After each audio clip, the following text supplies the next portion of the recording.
Jazakillahu khairan. Terima kasih pada moderator. Semoga Allah Subhanahu wa taala menjadikan kegiatan kita pada petang hari ini dipenuhi dengan keberkahan.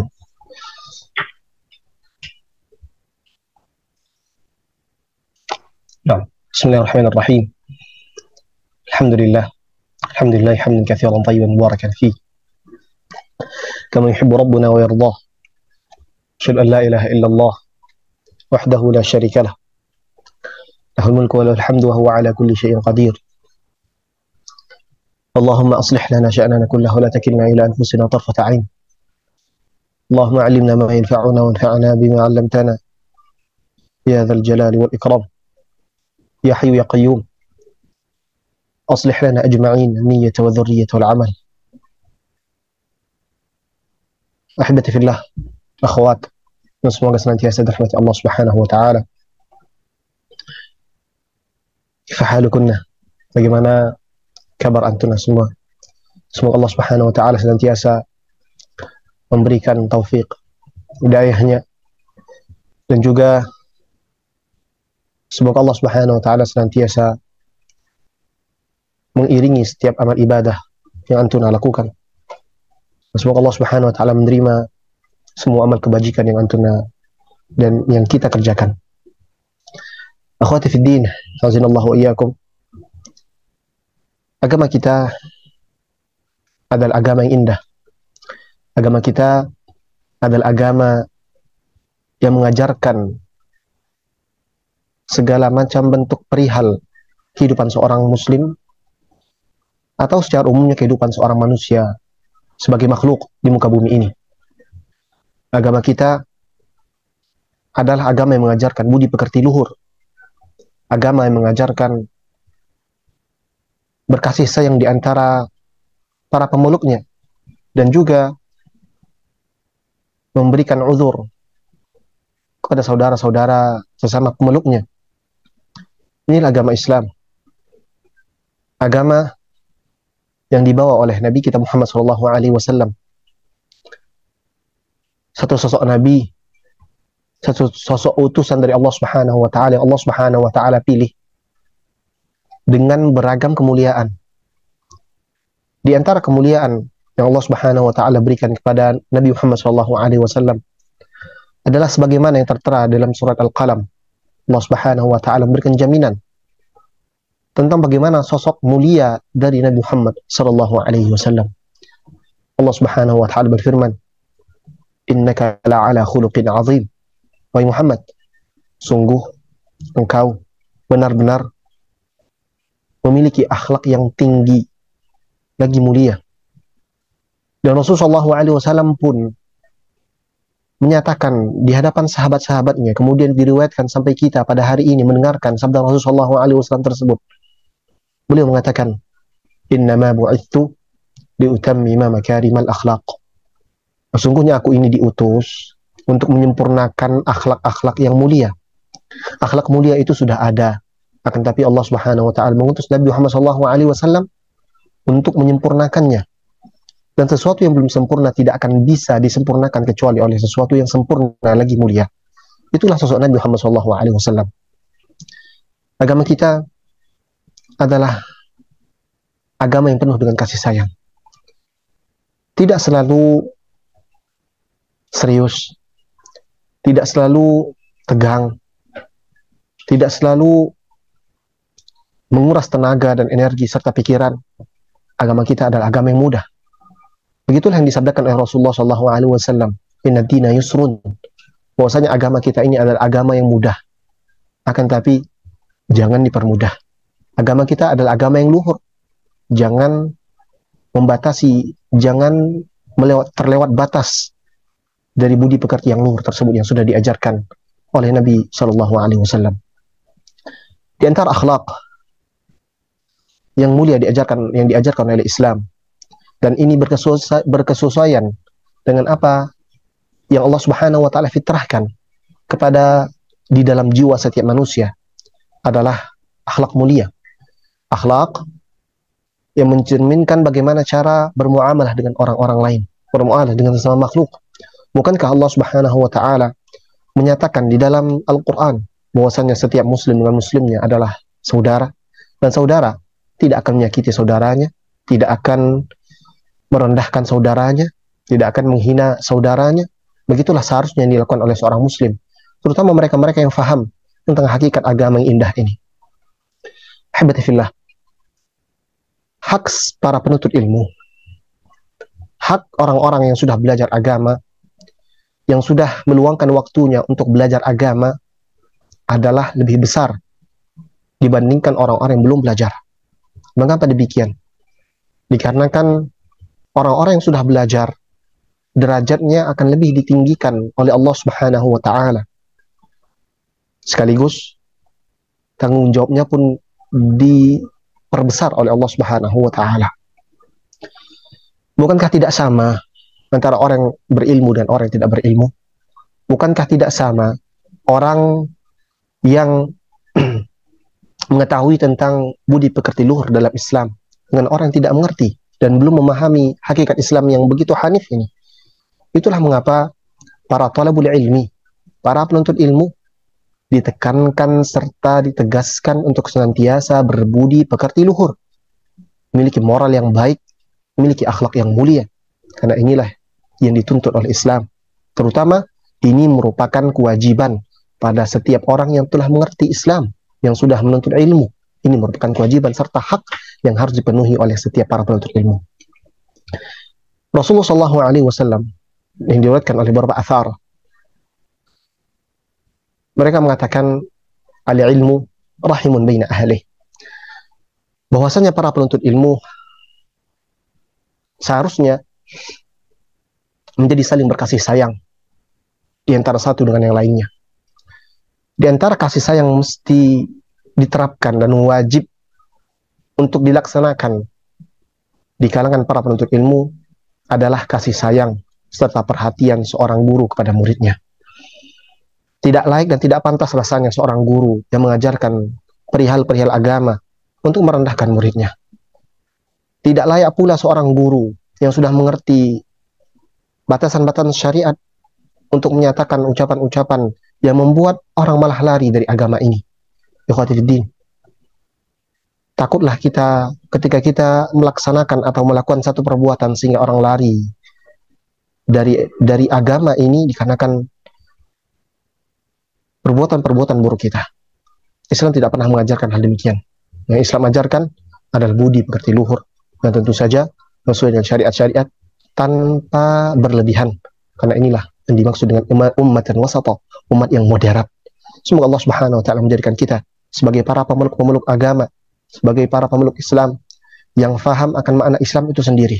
Sebuah penyerahan kepada Rabb semesta alam dengan segala syariat-syariat dan segala tuntunan-tuntunannya. Kalau bukan demikian, maka kita bukan muslim sejati. Oleh karenanya, kalau kita mengaku sebagai seorang muslim, bahkan mengaku sebagai seorang yang beriman, maka kita harus paham makna Islam, dan harus paham makna beriman, penyerahan diri, keyakinan yang kuat pada Rabb pencipta kita dan segala syariat-syariat yang Ia turunkan, serta melaksanakan segala apa yang Allah Subhanahu wa taala perintahkan. Ahibati fillah, akhwati fi din, sallallahu wa iyyakum. Kita masih bersama dengan Imam An-Nawawi rahimahullah taala dalam risalahnya, dalam sebuah praktek kasih sayang dari Imam An-Nawawi rahimahullah taala kepada sekalian pembacanya. Beliau ingin dengan catatan-catatan ini mengajarkan kepada kita tentang bagaimana seharusnya bermuamalah dengan kalam Allah. Kalau kita tidak mengerti bagaimana cara kita bermuamalah dengan kalam Allah, dengan sesuatu yang melekat erat dengan Allah Subhanahu wa taala, maka bagaimana kita bisa mengagungkan Rabbul Alamin, Al-Kabir, Al-Aziz, Dzul Jalali wal Ikram. Oleh karenanya, di antara kasih sayang para ulama, mereka menuliskan kitab-kitab adab. Di antara kasih sayang guru-guru kita, mereka mengajarkan kepada kita adab dan akhlak berkaitan dengan cara bermuamalah, cara berinteraksi dengan apa yang berkaitan erat dengan Allah Subhanahu wa taala, yakni kalamullah Al-Qur'anul Karim. Kita masih ada para pembaca Quran. Setelah Al-Imam An-Nawawi rahimahullah taala menyatakan beberapa adab-adab yang mesti dipenuhi serta dilakukan oleh seorang pembaca Al-Quran, Kemudian beliau pada pekan yang lalu yang kita baca, beliau menjelaskan pentingnya untuk membaca Al-Quran sebagaimana diturunkan. Ya, membacanya dengan qiraat-qiraat yang mutawatir, kemudian membacanya dengan bahasa Arab sebagaimana dia diturunkan, serta membacanya sesuai dengan urutan-urutan yang Allah Subhanahu wa taala sudah tetapkan dan sudah ditetapkan oleh Rasulullah sallallahu alaihi wasallam. Kemudian di antara yang ingin beliau sampaikan pula di rangkaian adab-adab ini adalah sebuah judul yang kita rangkum dari beberapa fasal. Kita berikan judul ini dengan meraup pahala terbaik. Ahibati fillah. Di antara bentuk kecerdasan seorang yang beriman, di antara bentuk kecerdasan seorang muslim adalah dia pandai memilah dan memilih mana kiranya amalan yang lebih mulia, mana kiranya amalan yang lebih mendatangkan pahala yang banyak di antara sekian banyak amalan-amalan yang berbuah pahala. Ini dinamakan dengan skala prioritas. Di antara bentuk cerdasnya seorang muslim adalah ketika dia pandai memilah pada satu tempat amalan apa yang tepat. Dan ini tidak mungkin terjadi kecuali ketika seorang muslim tersebut, seorang mukmin tersebut belajar dan mengetahui mana amalan terbaik di waktu terbaik dan pada tempat yang terbaik. Yang akan beliau sampaikan, yang sampaikan oleh Imam An-Nawawi rahimahullah taala dalam fasal-fasal yang akan kita baca insyaallah adalah salah satu bentuk skala prioritas ini. Tentang bagaimana seorang muslim memilah amalan-amalan di antara sekian banyak amal kebajikan, kemudian memilih yang terbaik, yang dapat mendatangkan pahala yang terbaik. Mungkin dan bahkan banyak sekali amal-amal yang baik ini ditempuh dengan cara yang lebih mudah dan lebih ringan dibandingkan pahala yang sudah disebutkan sebelumnya. Inilah pentingnya seorang muslim untuk belajar. Inilah pentingnya seorang mukmin untuk duduk di majelis-majelis ilmu agar dia mengetahui dan pandai memilah serta memilih mana amal-amal yang dapat mendatangkan pahala yang terbaik. Di judul kali ini, di bawahnya terdapat setidaknya dua fasal besar. Fasal yang pertama adalah manakah yang lebih baik antara membaca Al-Quran, melihat mushaf, atau membaca Al-Quran dengan hafalan. Fasal yang kedua, yang masih di bawah judul yang kita berikan adalah manakah yang lebih baik membaca Al-Quran sendirian atau membaca Al-Quran secara berjamaah. Al-Imam An-Nawawi rahimahullah ta'ala mengatakan, Faslun, qira'atul Qur'ani minal mushafi afdal. Di awal fasal ini, Al-Imam An-Nawawi rahimahullah ta'ala langsung memberikan pernyataan. Qira'atul Qur'ani fil mushafi afdal minal qira'ati an dhahril qalb. Bahwasanya membaca Al-Quran dengan melihat kepada mushaf, kepada Al-Quran, lebih baik dan lebih utama dibandingkan membacanya an dhahril ghaib dengan hafalan. Lianna an-nadhara fil mushaf ibadatun matlubah. Kenapa lebih afdal membaca dengan mushaf? Beliau mengatakan dikarenakan melihat kepada mushaf saja itu merupakan sebuah amal ibadah. Fatajtami'ul qira'ata wan nazar. Maka dengan melakukan bacaan Al-Quran sambil melihat mushaf, terkumpullah dua pahala, yakni pahala membaca Al-Quran dan juga pahala melihat pada mushaf. Hakadha qala al-Qadhi Husain min ashabina. Beginilah yang dinyatakan oleh Al-Qadhi Husain di kalangan mazhab Syafi'i wa Abu Hamid Al-Ghazali, dan juga pendapat Al-Imam Abu Hamid Al-Ghazali wa jama'atun minas salaf, dan beberapa para salaf menguatkan lebih baik membaca Al-Quran langsung dari mushaf dibandingkan bacanya dengan hafalan. Kemudian beliau mengatakan wa naqal Ghazali fil Ihya أن كثيرين من الصحابة رضي الله عنهم كانوا يقرؤون من المصحف ويكرهون أن يخرج يوم ولم ينظروا في المصحف. Al-Ghazali mengatakan dalam kitab beliau Ihya Ulumuddin, sebuah kitab yang dalamnya ada kalimat-kalimat hikmah dari Imam Ghazali dan nukilan-nukilan para salaf. Dan tapi kitab ini perlu untuk kehati-hatian dalam membacanya. Dan alhamdulillah beberapa masyayikh dan beberapa ulama sudah meringkas kitab Ihya Ulumuddin ini, kemudian menyampingkan serta tidak memasukkan hal-hal yang menyelisihi akidah-akidah Islam. Imam Ghazali rahimahullah taala dalam kitab Ihya Ulumuddin menjelaskan bahwasannya banyak dari para sahabat ridwanullahi alaihim ajma'in, mereka itu baca Quran langsung dari mushaf. Wa yakrahuna an yakhruja yaumun wa lam yanzuru fil mushaf, dan mereka sangat tidak senang, tidak tenang hati mereka ketika satu hari berlalu tanpa mereka melihat ke dalam mushaf. Padahal mereka adalah para penghafal Quran. Mereka adalah orang-orang yang menghafalkan isi Al-Quran dengan hafalan mereka. Warawa Ibnu Abi Dawud al-qira'ata fil mushaf an kathirin min as-salaf wa lam ara fihi khilaf. Bahkan Ibn Abi Dawud, anak dari Abu Dawud rahimahullah ta'ala, menyatakan bahwasannya membaca Al-Quran dari mushaf merupakan pendapat mayoritas para salaf.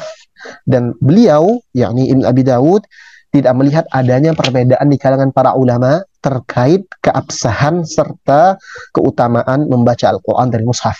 Alasannya apa? Alasannya sebagaimana yang tadi kita jelaskan, bahwasannya tergabung di dalamnya dua keutamaan. Yang pertama keutamaan membaca Al-Quran, ya, tilawah Quran, dan yang kedua adalah pahala melihat kepada mushaf.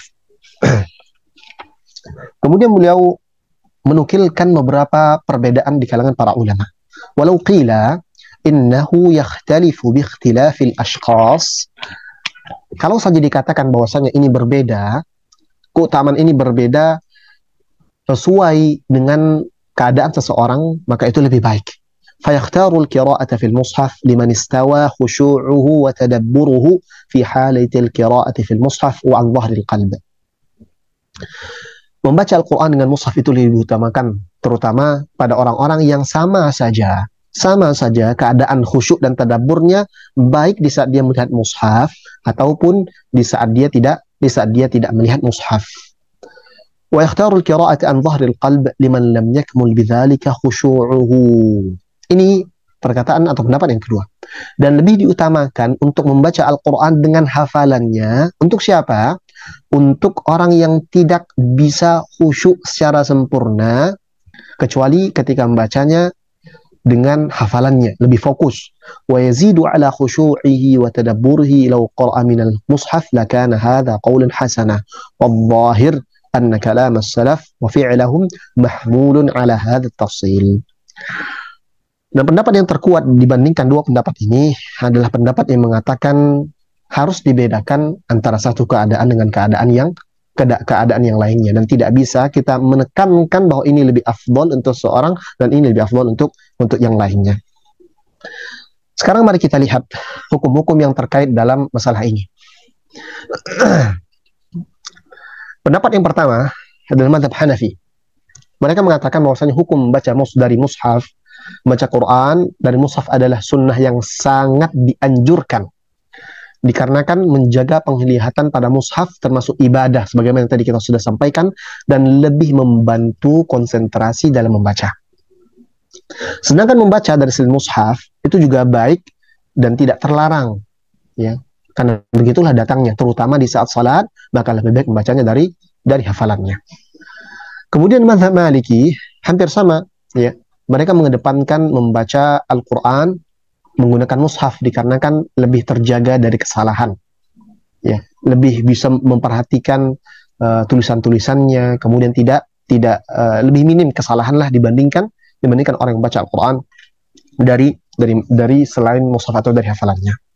Begitu pula mazhab Syafi'i, begitulah mazhab Hanbali. Maka kesimpulan yang dapat kita sampaikan adalah untuk orang-orang yang belum memiliki hafalan, atau secara umumnya membaca Al-Quran menggunakan mushaf atau membacanya dari mushaf adalah lebih baik dan lebih bisa untuk mendekatkan kepada inti dari turunkannya Al-Quran. Apa tadi? Tadabbur, khusyuk. Kalau ada orang-orang yang dengan hafalannya dia lebih kuat, dengan hafalannya dia lebih bisa khusyuk, dengan hafalannya dia lebih bisa untuk fokus dalam membacanya, karena dia memang fokus di sana tidak memikirkan yang lain, maka lebih baik dia membacanya dengan hafalan. Dan itu bisa kita rasakan masing-masing. Bagaimana keadaan kita ketika membaca dengan hafalan kita, dan bagaimana keadaan kita ketika kita membaca dari mushaf. Sebagian dari kita, ketika dia membaca dari mushaf, lisannya melafazkan lafaz-lafaz Al-Quran, akan tapi pikirannya jauh kemana-mana. Terjadi? Sering terjadi. Terutama kepada orang yang sudah sangat sering membaca Quran, sehingga lisannya biasa saja membacanya, a'udzubillahi minasyaitonir rajim, akan tapi pikirannya entah kemana-mana. Ya. Dan ada pula yang ketika dia membaca dengan hafalannya, dia fokus karena dia akan berpikirkan ayat setelah ini apa setelah kalimat ini apa. Ini lebih membawa kepada kekhusyuan baginya, maka pada saat tersebut ini lebih baik. Dan tentunya di saat sholat, tentu lebih utama ketika dia membaca dengan menggunakan hafalannya. Adapun untuk sholat sunnah seperti sholat malam dan sholat yang lainnya, maka para ulama menyatakan diperbolehkan untuk membaca di saat sholat menggunakan mushaf, terutama mushaf yang tidak terlalu besar sehingga tidak memperbanyak gerakan-gerakan selain gerakan-gerakan sholat. Adapun pada sholat wajib, sebagian para ulama menyatakan dimakruhkan untuk melihat mushaf. Dimakruhkan untuk melihat mushaf karena ini adalah sesuatu yang wajib, dan kita sudah pernah bahas bahwasanya ibadah-ibadah sunnah lebih luas dibandingkan ibadah-ibadah wajib. Kita lanjutkan. Kemudian beliau melanjutkan fasal yang kedua, yaitu fasal tentang hukum membaca Al-Quran secara berjamaah. Beliau mengatakan, faslun fi istihbabi qira'atil jama'ati mujtami'in wa fadlil qari'in minal jama'ati was-sami'in wa bayani fadilati man jama'ahum 'alayha wa harradahum wa naddabahum ilaiha. Fasal disunnahkannya atau disukainya membaca Al-Quran secara berjamaah. Apa yang dimaksud dari berjamaah di sini? Para pensyarah kitab ini menyatakan yang dimaksud oleh Imam An-Nawawi rahimahullah ta'ala adalah membacanya dengan satu suara. Dan yang lain menyatakan membacanya dalam keadaan di dalam satu tempat bersama-sama, akan tapi dengan bacaan masing-masing.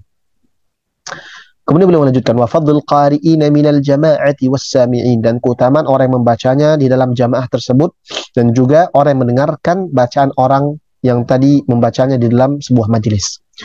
Dan juga penjelasan tentang keutamaan orang yang mengumpulkan mereka, serta memberikan motivasi dan memerintahkan mereka untuk melakukan perkumpulan tersebut.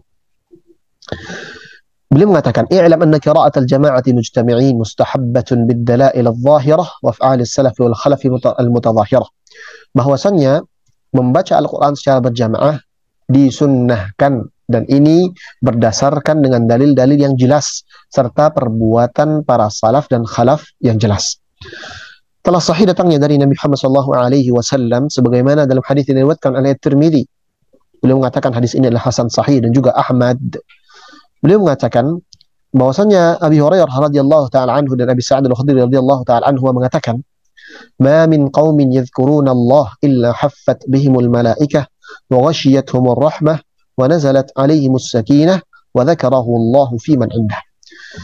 Di antara dalil yang menunjukkan disukainya berkumpul untuk membaca Al-Quran adalah sebuah hadis yang sering kali kita perdengarkan. Tidaklah satu kaum berkumpul di dalam rumah dari rumah-rumah Allah Subhanahu wa taala kecuali akan turun kepada mereka ketenangan.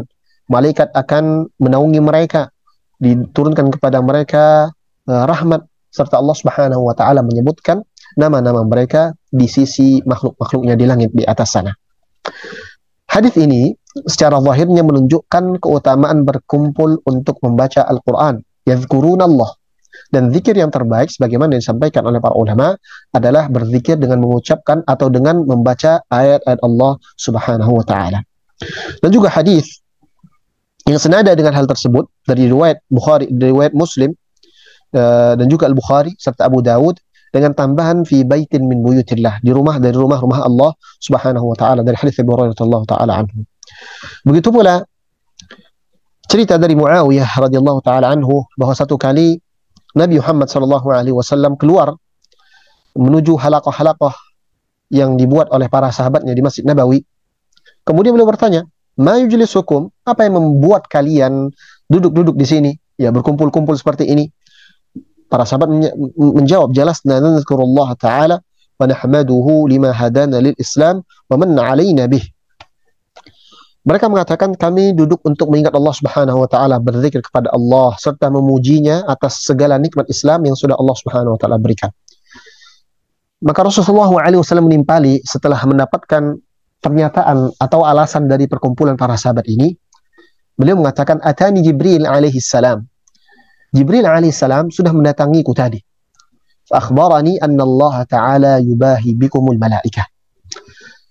Jibril mengatakan, menyampaikan bahwasannya Allah Subhanahu wa taala bangga serta mengagung-agungkan nama-nama kalian yang sedang duduk di majelis tadi di hadapan malaikat-malaikatnya di langit. Hadis ini diriwayatkan Tirmidzi, ya, Nasa'i, Imam Tirmidzi mengatakan bahwa hadis ini hasan sahih. Begitu pula sebuah riwayat atau sebuah athar dari Ibnu Abbas radhiyallahu taala anhu, dari diriwayatkan oleh Darimi dalam musnadnya. Ibnu Abbas mengatakan, "Man istama'a ila ayatin min kitabillahi kanat lahu nur." Barang siapa yang mendengarkan satu ayat dari kitab Allah Subhanahu wa taala yang dibacakan di hadapannya, maka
Ibnu Abbas radhiyallahu taala anhu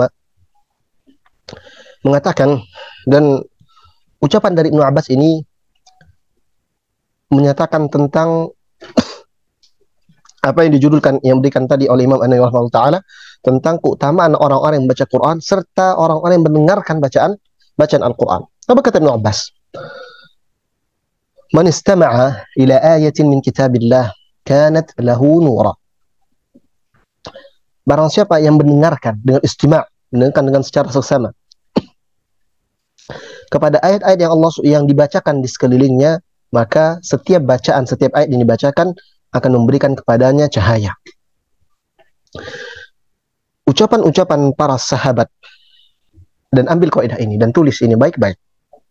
Dan ini bisa kita praktekkan dan kita turunkan pada banyak perkataan-perkataan para sahabat. Setiap ucapan para sahabat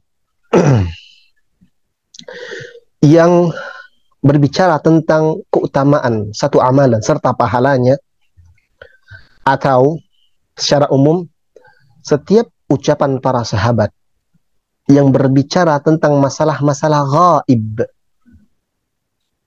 baik itu pahala ataupun dosa ataupun azab, maka dihukumi marfu secara matannya, bahwasanya dihukumi itu datang dari Nabi Muhammad SAW dan bukan perkataan para sahabat secara mutlak. Kenapa demikian? Yang pertama, dikarenakan para sahabat tidak mungkin mengatakan dan menyatakan pernyataan-pernyataan tersebut kecuali dikarenakan mereka pernah mendengar Nabi Muhammad SAW menyatakan hal yang demikian. Kenapa juga? Dikarenakan mereka tidak mengetahui halal gaib dan mereka pun tidak diberikan ilham, tidak diberikan wahyu tentang hal-hal gaib. Oleh karenanya segala sesuatu yang gaib yang diucapkan oleh para sahabat ridwanullahi ajma'in maka dihukumi hukum marfu secara matannya, walaupun di beberapa isnadnya nanti ada yang dipermasalahkan. Kan tapi tidak mungkin para sahabat menyatakan tentang pahala satu amalan atau azab dari satu perbuatan kecuali itu dikarenakan mereka pernah mendengarkan Rasulullah SAW menjelaskan hal yang demikian. Dan alasan kedua, kenapa ini dihukumi marfu? Dikarenakan para sahabat kulluhu udul.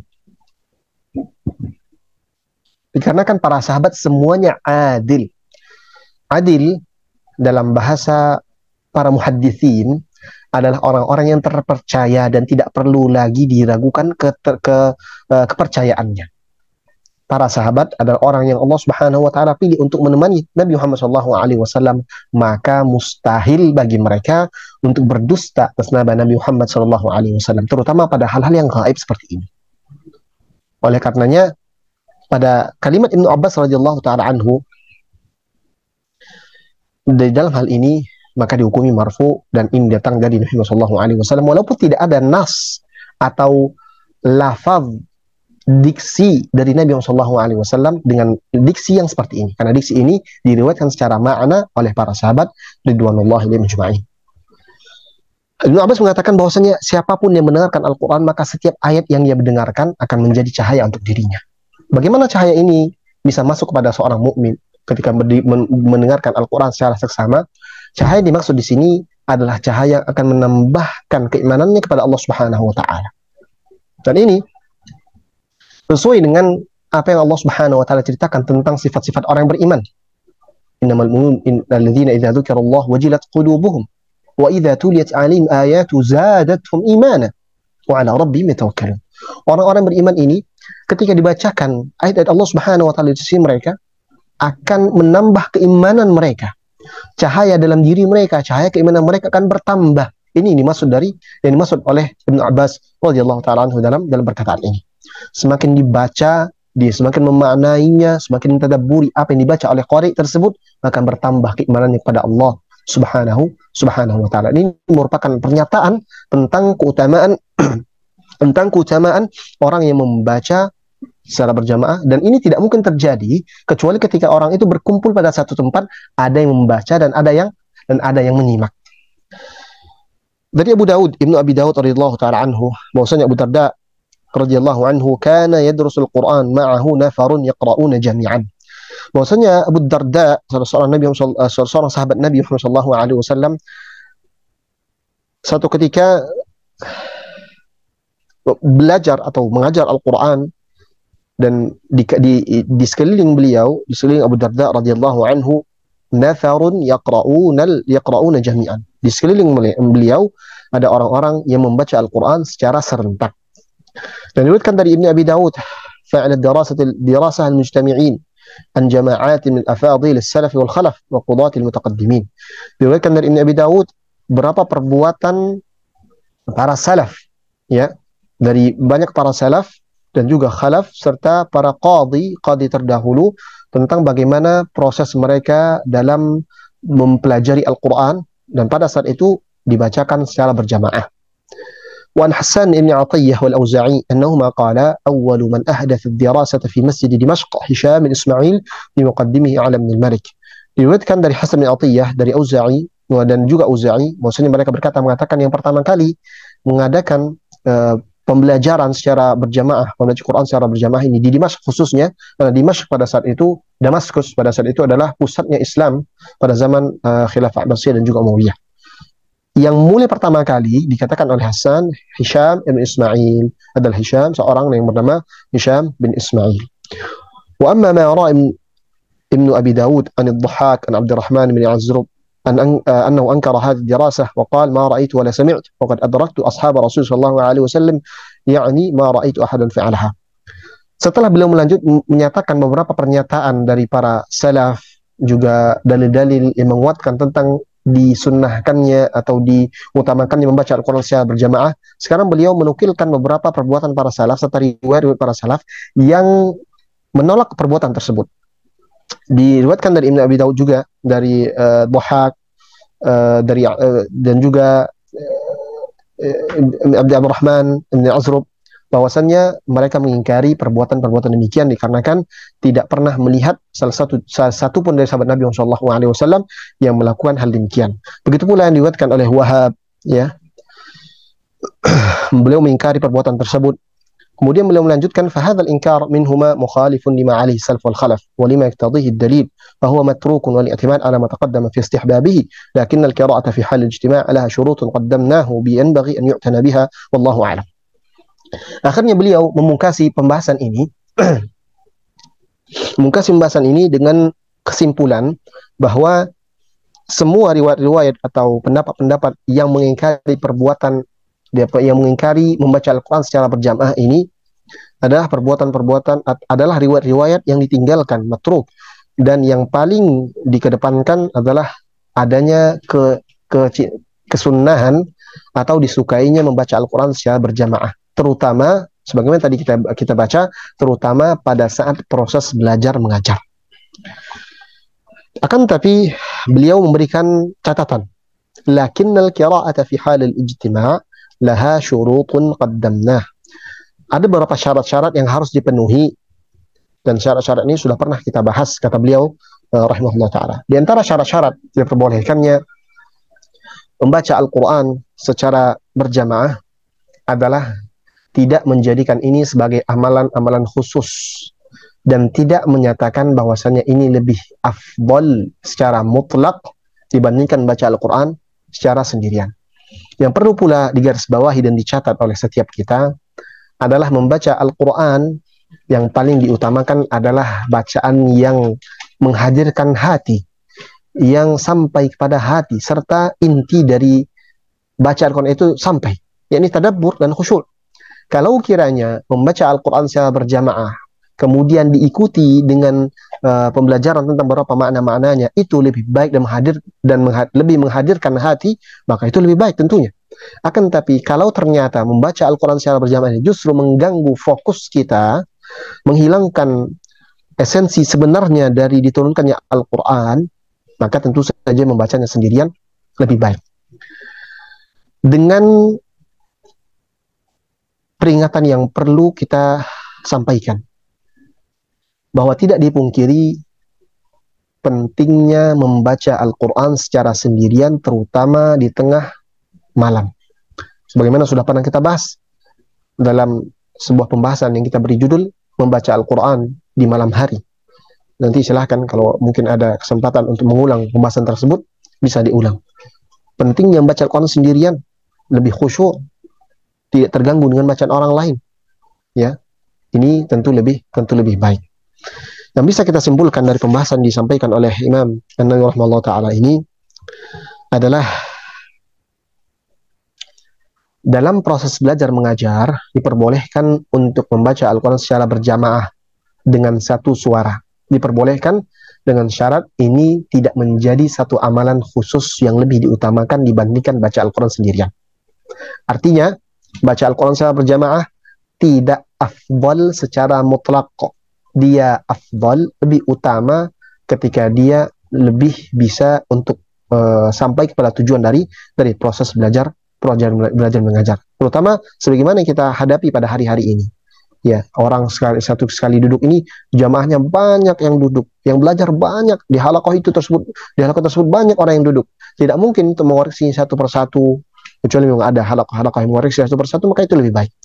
Dan tapi kalau orangnya rame, yang tidak mungkin satu persatu akan cepat habis waktunya untuk 1-3 orang saja, maka tentu saja mengedepankan maksud dari tersampaikannya satu proses belajar mengajar itu lebih dikedepankan dibandingkan baca sendiri-sendiri. Ya. Kan tapi untuk menambah kekhusyukan, mentadabburi makna-maknanya, tentu lebih afdal untuk membaca Al-Quran secara sendirian. Dari hal ini pula kita bisa mengatakan bahwasannya tidak tepat pendapat yang mengatakan bahwasannya membaca Al-Quran secara berjamaah mutlak bid'ah tanpa catatan apa-apa.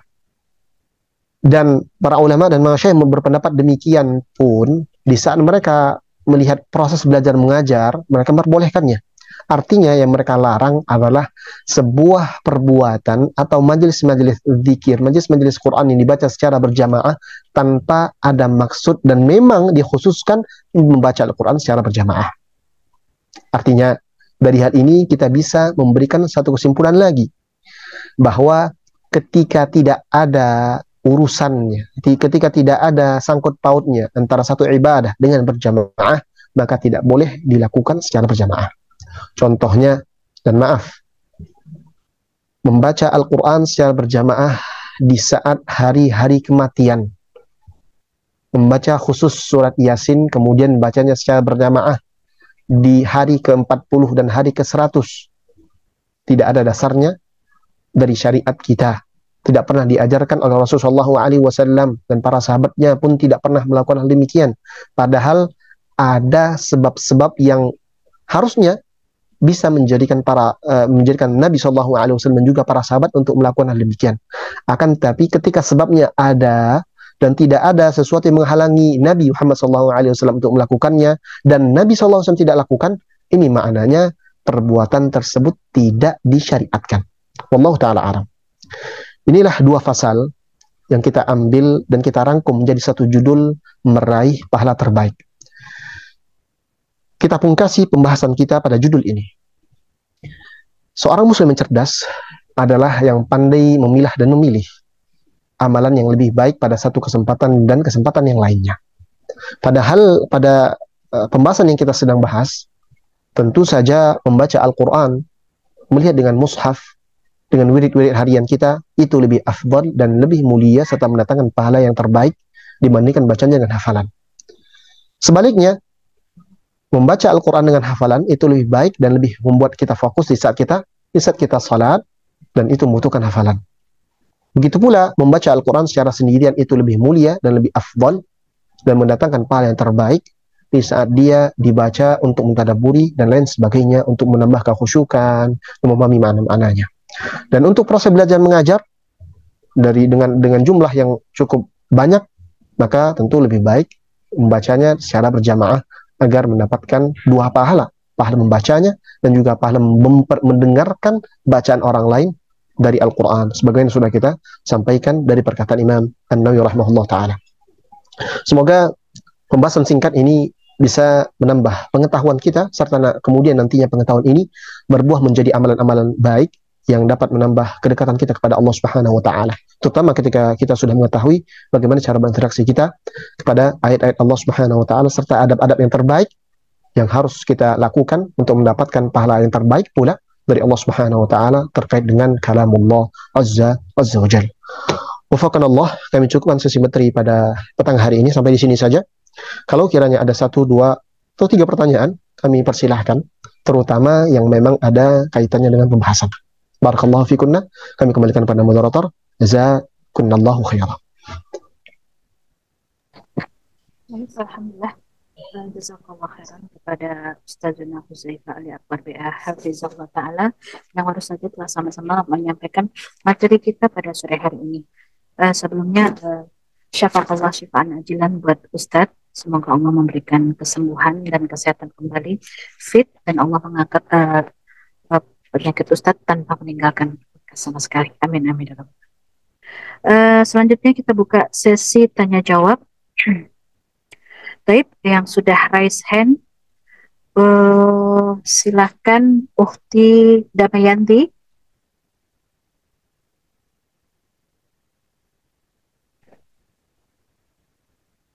Silahkan Ukhti Damayanti.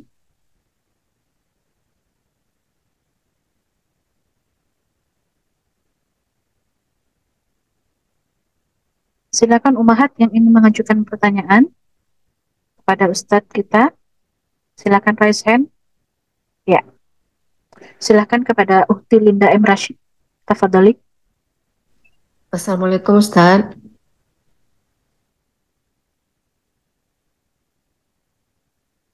Assalamualaikum. Eh, Sesuai dengan pembahasan kita sore ini, tadi Ustadz ada menyinggung tentang ketika kita membaca Al-Quran, tapi pikiran kita entah kemana-mana. Mungkin lebih kurang mungkin mungkin termasuk dalam hal orang yang seperti itu.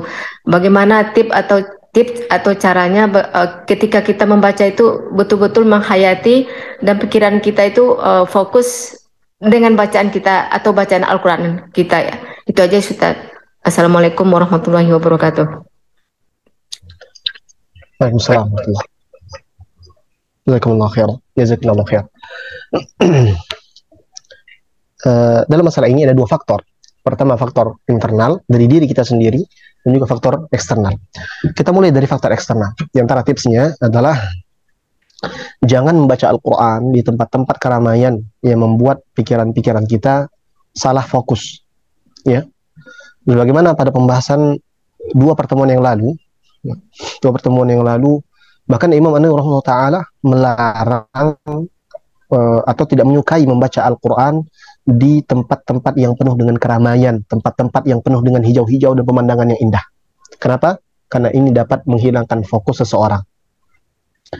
Ini yang bisa kita pilih atau bisa kita lakukan, yang mencari tempat yang tenang atau mencari tempat yang memang tidak ada gangguan. Ya, ini bisa kita lakukan. Sedangkan faktor internal dari diri kita sendiri adalah hendaknya kita berusaha untuk memahami apa yang sedang kita baca.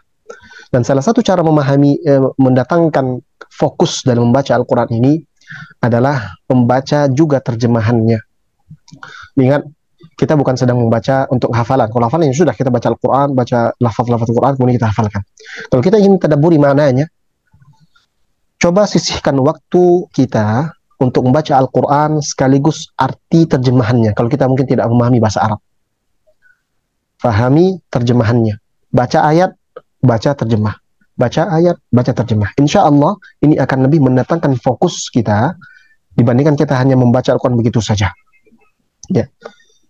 Coba sisihkan waktu kita untuk ini. Mungkin ada wirid-wirid harian kita yang kita membacanya memang untuk mengejar target, ya, misalnya 1 juz 1 hari. Akan tapi berikan waktu sedikit, luangkan waktu kita untuk baca Quran sekaligus makna dan terjemahannya paling tidak. Kalau kita tidak bisa membaca tafsirnya yang panjang-panjang, baca saja terjemahan yang sudah disediakan Departemen Agama kita dengan terjemahan yang mendekati tafsir. Ini terjemahan yang luar biasa bagus, yang sudah dituliskan oleh ahli-ahli tafsir dari negara kita. Semoga Allah Subhanahu wa taala menjaga mereka yang masih hidup dan merahmati mereka yang sudah wafat. Artinya dari diri kita ini harus mencoba untuk bisa fokus itu, ya, bisa fokus untuk baca Quran. Pertama tadi dari faktor eksternal, jangan sampai ada gangguan-gangguan tuh, ya, jangan sampai ada gangguan. Kemudian dari faktor internal, coba bacanya dengan baca terjemahan, insya Allah akan lebih fokus. Kemudian coba baca ayat-ayat, atau baca surat-surat yang benar-benar memiliki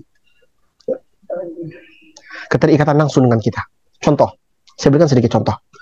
Ketika kita merasa sempit pada hal sesuatu, kemudian kita membaca surat Al-Insyirah, Alam nashrah laka sadrak, kemudian kita fahami maknanya, ini akan membuat kita lebih fokus membaca setiap ayat-ayat Allah Subhanahu wa taala, sampaikan kepada kita umatnya, kepada kita hambanya. Ini akan menghadirkan sehingga hati kita benar-benar hadir. Karena ini ayat, kalau bahasa orang sekarang, ini ayat ini gua banget nih, gitulah. Artinya ini saya sekali ini, gitu loh. Sehingga pikiran kita, oh ternyata solusinya ada. Oh ternyata solusinya ada di ayat ini dan sebagainya. Ya, mudah-mudahan dengan beberapa tips ringkas ini, ya, tips ini bukan dari kami pribadi, tapi sudah pernah kita bahas sebenarnya, terutama pada sebuah kajian. Saya lupa nomor berapa, kan, tapi kalau tidak salah pada judul yang kita beri judul membaca Al-Quran dan memilih tempat terbaik, kalau tidak salah. Saya lupa berapa, nanti bisa dilihat di rekamannya. Insya Allah kita sudah membahas beberapa masalahnya di sana. Semoga Allah Subhanahu wa taala mudahkan kita untuk bisa fokus dalam baca Quran, kemudian mendapatkan pesan-pesan terbaik dari Al-Quran tersebut. Wallahu waliyut taufiq. Semoga Allah Subhanahu wa taala memberikan kita taufik semua. Barakallahu fikum. Nah. Nah, Jazakallah khairan Ustaz atas jawabannya. Selanjutnya kami persilakan kepada penanya yang kedua, Ukti Ika Puspitaria Pertiwi. Tafadholi.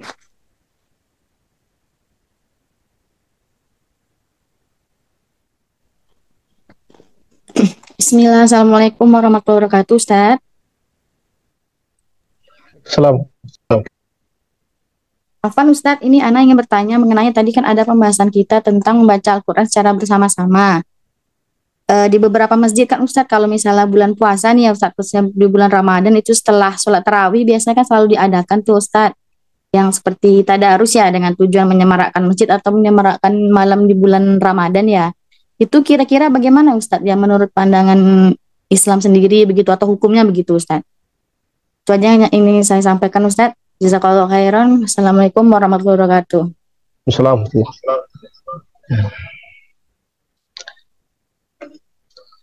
Alhamdulillah wassallallahu ala rasulillah wa ba'd.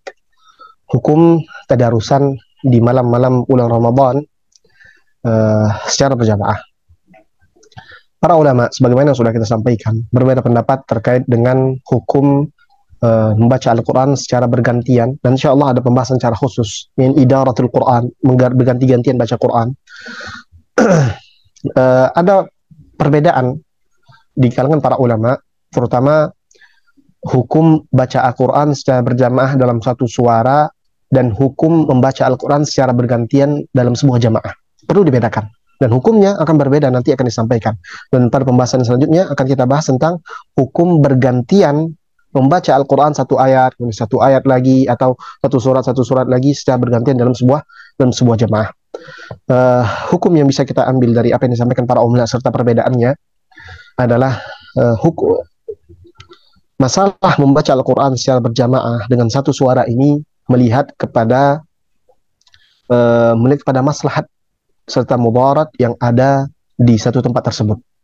Secara umumnya hukumnya tidak terlarang selama dia tidak mengkhususkan tadi sebagaimana sudah disampaikan, dan tidak buka dan tidak menjadikan itu sebagai amalan yang khusus dan menjadikan ia bahwasannya itu amalan yang memberikan pahala yang lebih. Dan juga perlu diperhatikan bahwasanya Islam ini ketika meletakkan syariat-syariatnya, terutama Rasulullah SAW, tentu harus memperhatikan keadaan-keadaan sekitarnya. Jangan sampai bacaan-bacaan yang kita lakukan, terutama yang dilakukan di malam-malam bulan Ramadan, mengganggu orang-orang yang ingin beribadah di malam tersebut.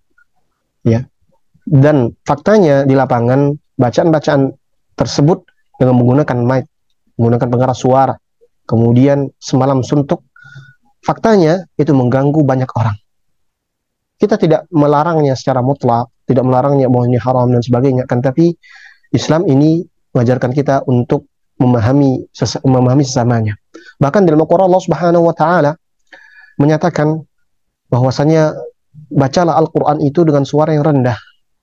Karena dan sabab nuzul ayat ini adalah di saat itu ada salah sahabat yang membaca Quran dan di sampingnya ada sahabat yang lainnya yang sedang sholat. Nabi sallallahu alaihi wasallam mengatakan, tolong rendahkan suaramu dalam baca Quran. Artinya dalam menghukumi satu perbuatan yang sudah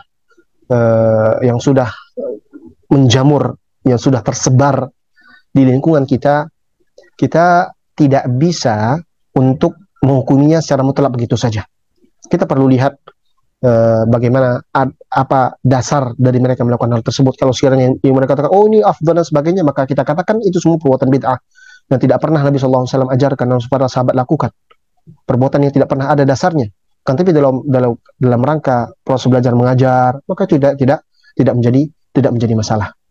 Ya, Allah taala alam. Semoga jawaban ini bisa sedikit membuka dari pertanyaan tadi disampaikan. Dan kalau ingin lebih detail, saya harap penanya bisa bertanya kepada guru-guru kita dan ustaz-ustaz kita. Ya, kalau mau jawaban yang detail, yang lebih jelas. Allah taala alam. Ini yang sebatas ilmu kami. Kalau misalnya ada perbedaan dari jawaban guru dan ustaz tersebut, maka pilihlah yang mana yang dalilnya lebih kuat. Allah taala alam. Nah, kami persilakan satu pertanyaan lagi karena melihat waktunya tinggal sekitar 7 menit lagi. Nah, Baik Ustaz, kita pilih pertanyaan dari ruang chat. Nah ini Ustaz, Bismillah Ustaz, bagaimana hukumnya seandainya bacaan di dalam sholat kita itu kadang tidak sesuai panjang dan pendeknya, kadang ada ketinggalan ayat-ayat. Nah, Ustaz.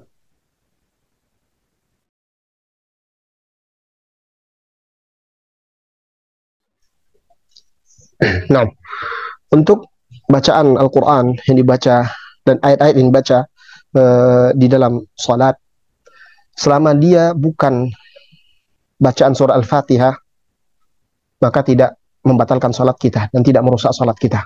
Kan tapi yang paling terbaik tentu membaca ayat-ayat yang memang yang kita hafal dengan kuat, sehingga tidak perlu mengulang-ulang, tidak perlu meraba-raba, sehingga tidak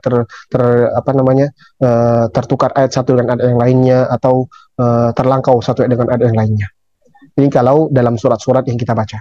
Berbeda halnya hukumnya dengan Al-Fatihah.